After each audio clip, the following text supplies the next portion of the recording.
Everyone, welcome to my channel. So guys, आज हम inorganic chemistry का जो इनिशियल रिएक्शन है उसे कंप्लीट करेंगे। ये एमएससी सेकंड सेम के लिए स्टूडेंट के लिए काफ़ी हेल्पफुल वीडियो है और एग्जाम में हमेशा आते हैं। तो क्या देखिए, आगे वीडियो को स्टार्ट करते हैं। एनिएशन रिएक्शन होती क्या है? तो एनिएशन रिएक्शन हाइड्रोलिसिस रिएक्शन के अपोजिट रिएक्शन है। ठीक है, जो हाइड्रोलिसिस रिएक्शन होती है उसके अपोजिट होती है ये, जिसमें मेटल कॉम्प्लेक्स में प्रेजेंट इक्वल H2 लिगेंड का सब्स्टिट्यूशन किसी अल्टरनेट लिगेंड से हो जाता है। तो देखिएगा, यहाँ पे एक एग्जांपल दिया गया है। अब हम आगे देखते हैं काइनेटिक्स ऑफ एनिएशन रिएक्शन। ये रिएक्शन SN1 मैकेनिज्म को फॉलो करती है, लेकिन ये रिएक्शन की रेट मेटल कॉम्प्लेक्स की कॉन्फ़िगरेशन को इन कमिंग लिगेंड की कॉन्सेंट्रेशन पर डिपेंड करती है।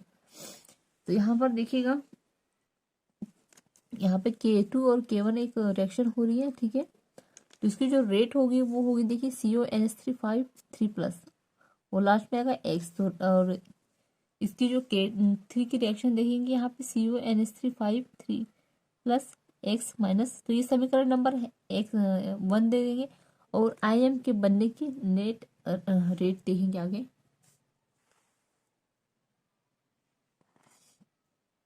यहाँ पे देखिएगा, जो हमें समीकरण एक में जो हमें K1 K2 और K3 का जो कॉम्प्लेक्स बना था, हम इसे इस तरह से लिख सकते हैं, K1 को, K2 को और K3 को इस तरह से। तो हमारे पास इस समीकरण 2 मिलके आ गया।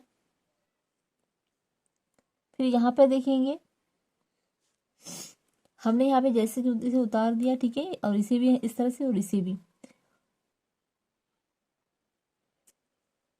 उसके बाद में देखेंगे, हम यहाँ पर हमने यहाँ पे E0 NH3 5+3 को, और हमने K1 और K2 और K3 को हमने इस तरह से लिख दिया। समीकरण नंबर हमारे पास 3 है, एक आ गया। अब इक्वेशन समीकरण 3 व समीकरण 1 को मिलाने पर हमें क्या मिलेगा? रेट हमें K1 K3 और K3 K1 को हम इस तरह से लिख सकते हैं। ठीक है, तो हमें समीकरण नंबर 4 प्राप्त हो जाएगा यहाँ पर। फिर देखिएगा, केस 1 फॉर केटियोनिक कॉम्प्लेक्स। तो केटियोनिक कॉम्प्लेक्स के लिए एनिएशन रिएक्शन के रेट को इंक्रीज करने के लिए डाइल्यूट सॉल्यूशन यूज में लिया जाता है, क्योंकि कॉन्सेंट्रेशन सॉल्यूशन में केटियोनिक कॉम्प्लेक्स इनकमिंग लिगेंड एक्स के साथ आयन पेयर का फॉर्मेशन करता है। अब आगे देखते हैं। अब आगे कह रहा है कि इस रिएक्शन के लिए H2 की कॉन्सेंट्रेशन X1 लिगेंड की कॉन्सेंट्रेशन के कॉम्प्लेक्स में ज़्यादा रखी जाती है। तो देखिएगा, यहाँ पे H2O और इसकी क्या है, ये इस तरह से हमें लिख लेंगे। और K2 क्या है? H2O, और हमें यहाँ पर K3 क्या मिल जाएगा? X, और K2 H2O मिल जाएगा। देखिए, यहाँ पर जब पुट वैल्यूज ऑफ समीकरण 4 की जो वैल्यू हम यहाँ पे रख देंगे, तो हमें क्या मिल जाएगा यहाँ पर? तो हमें इस तरह से इसका जो K3 और K1 हमें लिखने पर हमें H2 क्या है? कांस्टेंट है, और रेट के बराबर हमें मिल जाएगा CONH3 5H2O 3+, यहाँ पे 3+ मिल जाएगा, और लास्ट में X माइनस निकल जाएगा। फिर रेट समाकलन है कॉम्प्लेक्स। ठीक है, यहाँ पे कॉम्प्लेक्स सब मिल जाएगा। फिर केस नंबर 2 देखिएगा, फॉर एनियोनिक कॉम्प्लेक्स। तो एनियोनिक कॉम्प्लेक्स इनकमिंग लिगेंड के साथ आयन पेयर का फॉर्मेशन नहीं करते। एनियोनिक कॉम्प्लेक्स के लिए कॉन्सेंट्रेट सॉल्यूशन को कॉन्फिगरेशन एनिएशन रिएक्शन के रेट इंक्रीज हो जाती है। तो यहाँ पर देखिएगा, यहाँ पे H2 जो क्या है, दोनों की इंक्रीज हो, यहाँ पर इंक्रीज हो रही है। फिर K3X और K2 H2O को जब हम रिएक्शन कराएंगे तो हमें क्या प्राप्त हो जाएगा? देखिए, K2 हमें H2 मिल जाएगा, और K3 बराबर हमें X मिल जाएगा, और K3 एक माइनस मिल जाएगा इस तरह से। ठीक है, अब आगे देखिएगा, जब समीकरण 4 में वैल्यू को पुट कर देंगे तो हमें इस तरह से ये समीकरण मिल जाएगा। और लास्ट में क्या मिलेगा हमें? यहाँ पे देखिएगा, रेट बराबर K1 COCN5H2O 2- रेट हमें यहाँ पे कॉम्प्लेक्स हमें मिल जाएगा यहाँ पर। तो देखिएगा आगे क्या कह रहा है, reaction of transition metal complex in which Ml bond is not क्लोविड।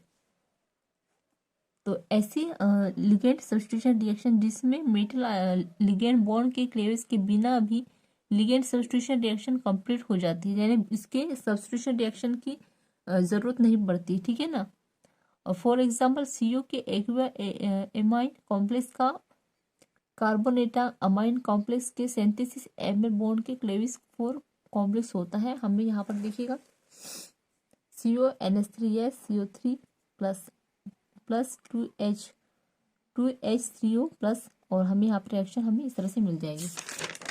अब आगे देखते हैं।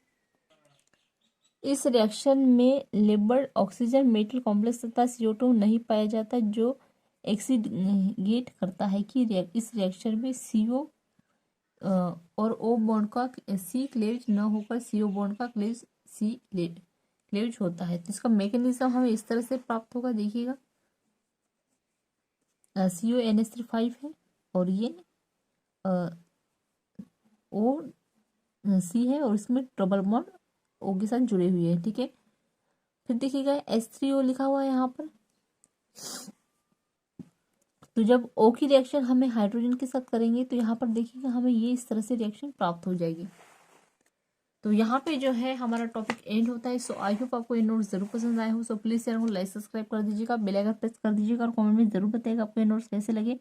और MSc फर्स्ट सेम के नोट्स परचेस करने के लिए आप मुझे व्हाट्सएप में मैसेज कर सकते हैं। डिस्क्रिप्शन में मैं व्हाट्सएप नंबर शेयर कर दूँगी। Thank you.